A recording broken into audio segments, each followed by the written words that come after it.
A firefighter wanted to smoke a cigarette before entering the sea of fire, because he knew this might be the last cigarette of his life. The chance of coming back alive from this mission was almost zero. Unfortunately, the cigarette had been soaked by water. He tried several times, but couldn't light it. Yet after throwing away the cigarette, he walked straight toward the center of the fire without looking back. For the safety of the city's 8 million people, he was already prepared to sacrifice himself. With his comrades' cover, he successfully found the valves. But after working in the fire for hours, his protective suit was burned to shreds, and the valves still wouldn't close. If the valves couldn't be shut, oil would keep flowing into Tank 01, making the fire grow larger and larger. Once Tank 01 exploded, dozens of other tanks would explode too. The power would be equivalent to 30 atomic bombs. All citizens in the entire urban area would die in this fire. After he reported the situation, the command center immediately questioned the person in charge. Only then did he reluctantly tell the truth. 80 turns make one lock. One valve needs 100 locks, which means 8,000 turns. To close all valves, 32,000 turns were still needed. It was almost an impossible task. But upon learning this, John Liwei didn't complain at all. He immediately continued turning the valve. Hours of exhaustion left him, and his teammate physically drained. Their oxygen had run out.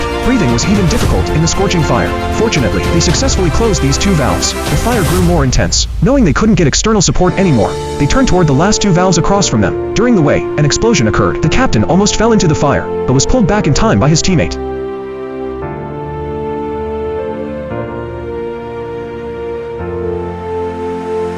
They launched their final fight against the fire. As if sensing the firefighters' resistance, the fire suddenly fought back, putting the two in immediate danger. The firefighters began leaving their last words. After recording, they threw their phones out of the fire. What they needed to do now was buy time for the captain in the fire. Before closing the last two valves, they had to stop oil from flowing into Tank 01. Unbeknownst to them, oil had already seeped into the sewers. Flames shot through, causing a violent explosion. All manhole covers were blown into the air. The firefighters suffered heavy casualties. Several operating fire trucks were flipped over. The fire grew bigger, nearly out of control. Without fire trucks to defend the Tank 01 area, the 3rd Squadron all risked their lives, deciding to form a human wall with their bodies to stop the fire from spreading. They had long put life and death aside, swearing to live or die with Dalian. At this critical moment, a jet of water temporarily pushed back the fire. It was another team coming to reinforce. The vice captain told his men to retreat quickly, staying behind to cover them. All team members were saved, but he missed the best time to retreat and fell forever in the fire. Meanwhile, the water supply system on the other side had an accident. Because there was too much garbage in the sea, they had to go into the water to clean it every once in a while to prevent the water pumps from clogging. During one cleanup, Soldier Shu Tian's leg was tightly entangled by an abandoned fishing net.